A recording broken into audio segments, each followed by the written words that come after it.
You save money, you do the responsible things, you skip spending, you build a balance. And yet, every year your life feels slightly more expensive. Same groceries, same rent, same salary, less breathing room. Here is the uncomfortable truth. In the modern economy, saving money the traditional way can quietly make you poorer without you ever noticing. Not dramatically, slowly, not overnight, politely, legally. And it's happening right now. Let me show you how. Imagine this. You work hard. You finally put aside some savings. It feels safe sitting in the bank. The number doesn't go down. No one steals it. No crisis headline screams danger. So you relax. But while you are sleeping, something else is moving. Prices. Rent inches up. Food creeps higher. Transport costs a little more. Fees multiply quietly. No single price shock you, but together they tighten around you like a slot knot.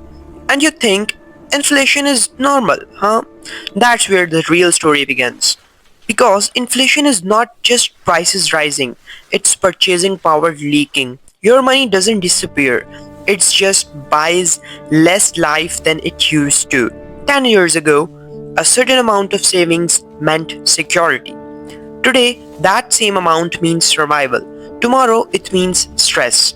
This matters now because inflation is no longer an accident, it's a feature. Let's rewind. For most of history, saving money actually worked. You earned, you saved, money held its value. Sometimes it even grew just because by existing. But modern economies don't run on stored value anymore. They run on improvements, I mean movements, spending, borrowing, growth, and saving, real saving, slows that machine down. So, the system quietly punishes it. Not openly, not aggressively, just enough that you don't feel robbed. Here's how it works. When you put money in a bank, you think it's resting, but it's not. Your bank lends it out. Mortgages, businesses loan, credit cards, your money goes to work, but the reward for you? Almost nothing. Interest rates on savings accounts often sit below inflation, which means this. Even if your balance grows slightly, its real value shrinks. You gain numbers, you lost power. If inflation is 8% and your savings earn 2%, you are losing 6% per year. Quietly. No notification, no warning. You feel responsible. The system smiles. This is where the irony kicks in. The people who save the most are often punished the most because cash is the asset. Inflation attacks first. Meanwhile, debt behaves very differently. Debt gets lighter over time. If you borrowed money years ago, inflation helps you. You repay old money with cheaper future money. That's why government love inflation. It shrinks debt without passing a single law. And it's why savers lose without realizing they're playing the opposite side of the game. No zoom out. Central banks are constantly balancing fear. Too much inflation, public outrage. Too little inflation, economic slowdown. That becomes heavier. Growth stalls, so they aim for controlled inflation. A steady leak enough to keep people spending, enough to encourage borrowing, enough to punish hoarding. The message is subtle but clear. Money should move.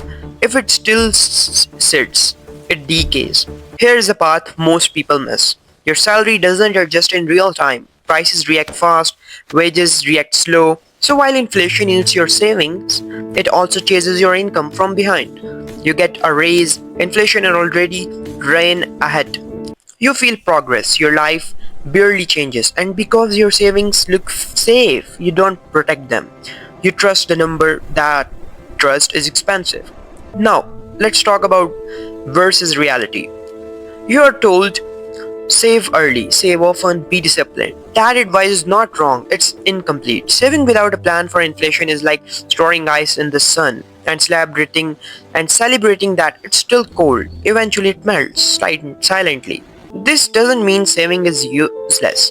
It means cash savings are temporary parking, not a long-term shelter. But the system rarely explains that clearly. Why? Because widespread financial understandings creates friction. If everyone protected their money properly, borrowing would slow, spending would tighten, growth would wobble. So instead, we normalize erosion. We tell people inflation is just how things are. We don't explain how it benefits. No zoom out even further. On a global scale, this is how wealth shifts upward. Those with assets, businesses, property, acquired are insulted. Those with cash, especially wages earners, absorbs the damage. Inflation doesn't hit equally, it's selective. Transfers value from savers to borrowers, from workers to asset holders, from the patient to the leverage, and it does so without protest because no one feels it all at once. This is why entire generations feel like they are working harder for less. Not because they failed, because the rules changed quietly. So, where does this leave you? Not angry, just aware. Saving money is not the enemy, but blind saving is. Cash is a tool, not a strategy. In a system designed for movement, stillness has a cost. Subscribe.